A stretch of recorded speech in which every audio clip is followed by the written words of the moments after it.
পৃথিবীর কোনো একটি স্থান কতটা গরম বা কতটা শীতল হবে তা নির্ভর করে বেশ কয়েকটা বিষয়ের উপর। আজকের এই ভিডিওতে আমি পৃথিবীর সবচেয়ে ঠান্ডা গ্রামের ব্যাপারে কথা বলবো। তাই গ্রামটির ব্যাপারে বিস্তারিত আলোচনা করার আগে কেন কোনো স্থান অত্যন্ত গরম বা অস্বাভাবিক ঠান্ডা হয় সেটা জেনে নেওয়া দরকার। পৃথিবীর কোনো একটি স্থানের তাপমাত্রা যে সমস্ত প্রাকৃতিক কারণগুলির দ্বারা প্রভাবিত হয় সেগুলোর মধ্যে একটি অন্যতম কারণ হলো সেই স্থানটির অক্ষাংশগত অবস্থান।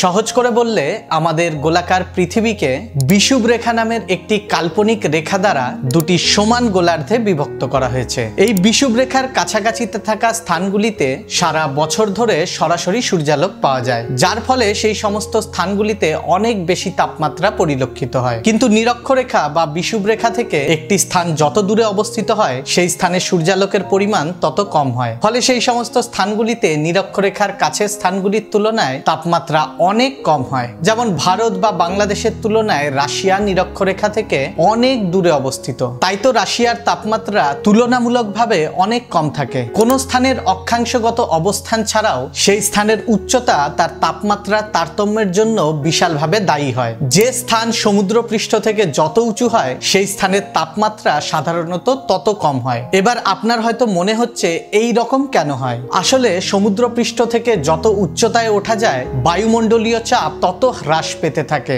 আর চাপ কমে যাওয়ায় সেখানে বায়ু প্রসারিত হয়ে যায়। একই সাথে বায়ুতে থাকা অণুর ঘনত্বও কমে যায়, ফলস্বরূপ বাতাস অনেক বেশি শীতল হয়ে যায়। উদাহরণস্বরূপ কলকাতার সমুদ্রপৃষ্ঠ থেকে উচ্চতা মাত্র 9 মিটার, বাংলাদেশের ঢাকার উচ্চতা প্রায় 32 মিটার। অন্যদিকে পৃথিবীর সবচেয়ে ঠান্ডা গ্রাম রাশিয়ার ওমিয়াকনের উচ্চতা প্রায় 741 মিটার। এই দুটি কারণ ছাড়াও একটি স্থান যদি সমুদ্র, সাগর বা বড় আকারের হ্রদের কাছাকাছিতে অবস্থিত হয় তাহলে সেই স্থানে অনেক মৃদু তাপমাত্রা থাকে। যেহেতু স্থলভাগের তুলনায় জলভাগ অনেক ধীরে ধীরে উত্তপ্ত আর শীতল হয়, তাই সেই জলভাগের আশেপাশের এলাকাগুলির তাপমাত্রাতেও যথেষ্ট প্রভাব পড়ে। এই কারণে সমুদ্রের উপকূলীয় অঞ্চলে অন্যান্য অভ্যন্তরীণ অঞ্চলের তুলনায় মৃদু আর স্থিতিশীল তাপমাত্রা দেখা যায়। এগুলো ছাড়া কোনো এলাকায় কেমন ধরনের বায়ু প্রবাহিত হচ্ছে আর সেই বায়ু কোনো বিশাল বনভূমি, উঁচু পাহাড় বা পর্বতমালা দ্বারা বাধাপ্রাপ্ত হচ্ছে কিনা তার উপরেও সেই অঞ্চলের তাপমাত্রার তারতম্য পরিলক্ষিত হবে।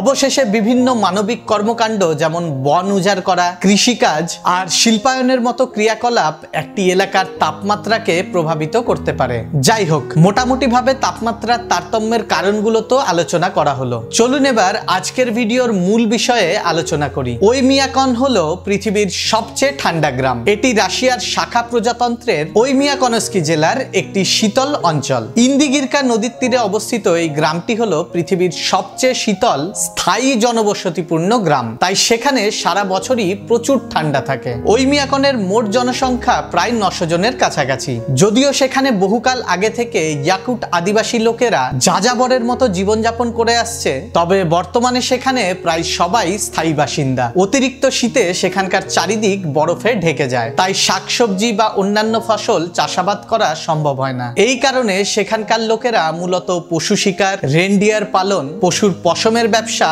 আর বরফের আস্তরণের নিচে থাকা মাছ ধরে নিজেদের জীবিকা নির্বাহ করে। ওইমিয়াকনের আবহাওয়া আমাদের ধারণার থেকেও অনেক বেশি কঠিন। সেখানে জানুয়ারি মাসে সবচেয়ে বেশি ঠান্ডা থাকে, তবে অনেক সময়ই তাপমাত্রা -60 ডিগ্রি সেলসিয়াসের থেকেও নিচে নেমে যায়। ওইমিয়াকন গ্রামের অত্যন্ত ঠান্ডা হওয়ার পেছনে যে সমস্ত কারণগুলি দায়ী সেগুলির মধ্যে এই অঞ্চলের ওপর দিয়ে বয়ে যাওয়া সাইবেরিয়ান হাই নামের শীতল শুষ্ক বাতাস, ওইমিয়াকনের অক্ষাংশগত অবস্থান, সমুদ্রপৃষ্ঠ থেকে উচ্চতা আর মহাদেশীয় জলবায়ু ভীষণভাবে দায়ী। নিরক্ষরেখার কাছের দেশ বা গ্রামগুলিতে যে সমস্ত ব্যাপারগুলি খুবই সাধারণ, ওইমিয়াকনের ক্ষেত্রে সেগুলি কিন্তু মোটেও সাধারণ ব্যাপার নয়। যেমন ধরে নিন সেখানকার পোশাক। আমরা আমাদের দেশে শীতকালে একটা পাতলা সোয়েটার বা জ্যাকেট পরে খুব আরামে বাইরে ঘুরে বেড়াতে পারি, কিন্তু ওইমিয়াকনে শীতকালে অন্তত পক্ষে 4 থেকে 5টি মোটা সোয়েটার বা জ্যাকেট আর তার উপরে একটি লোমযুক্ত পশমের জ্যাকেট না পরলে বাড়ির বাইরে বেরোনোর কথা কল্পনাও করা যাবে না। যদি কেউ সেখানে শীতকালে পর্যাপ্ত পোশাক পরে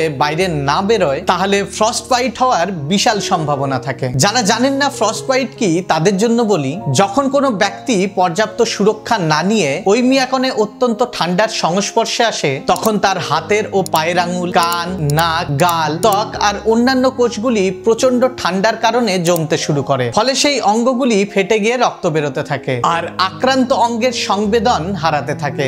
যদি কেউ সেই ঠান্ডায় অনেক বেশি সময় ধরে বাইরে থাকে তাহলে অতিরিক্ত ঠান্ডায় জমে যাওয়া অঙ্গটিকে কেটে বাদও দিতে হতে পারে। প্রচন্ড ঠান্ডার ফলে হওয়া এই প্রতিক্রিয়াকেই ফ্রস্ট বাইট বলা হয়। ওমিয়াকনে শীতকালে বাজার করাও কোনো যুদ্ধর থেকে কম নয়। সেখানে তাই প্রচন্ড শীতে বাজারের সমস্ত কিছুই পাওয়া যায় সম্পূর্ণ জমে যাওয়া অবস্থায়। যেমন ধরুন বরফে জমে ইটের মতো শক্ত হয়ে যাওয়া ছোট বড় বিভিন্ন আকারের মাছ, ঠান্ডায় জমে যাওয়া মৃত হাঁস, অতিরিক্ত শীতে মারা যাওয়া আস্ত খরগোশ, বরফ হয়ে যাওয়া দুধের প্যাকেট, ঘোড়ার মাংসের টুকরো আর আস্ত কেটে রাখা মাথা, শুয়োরের মাংস, গরুর মাংস, হরিণের মাংস, আরো কত কি। পৃথিবীর সবচেয়ে ঠান্ডা গ্রামে প্রচুর ঠান্ডা থাকায় সেখানকার লোকজন ফ্রিজ ব্যবহার করে না, বরঞ্চ বাজার থেকে কিনে আনা জিনিসপত্র যেমন ফল, শাকসবজি, মাছ মাংস, পনির বা দুধের প্যাকেট পাত্রে বা প্লাস্টিকে ভরে ঘরের বাইরে জানালাতে ঝুলিয়ে দেয়। ওমিয়াকনে শীতকালে এক জায়গা থেকে অন্য জায়গায় যাতায়াত করাও বেশ কঠিন, কারণ সেই সময় চারিদিক ঘন কুয়াশায় ঢেকে থাকে আর সেখানকার রাস্তাগুলি প্রায়শই বরফে ঢেকে যায়, যার ফলে গাড়ির চাকা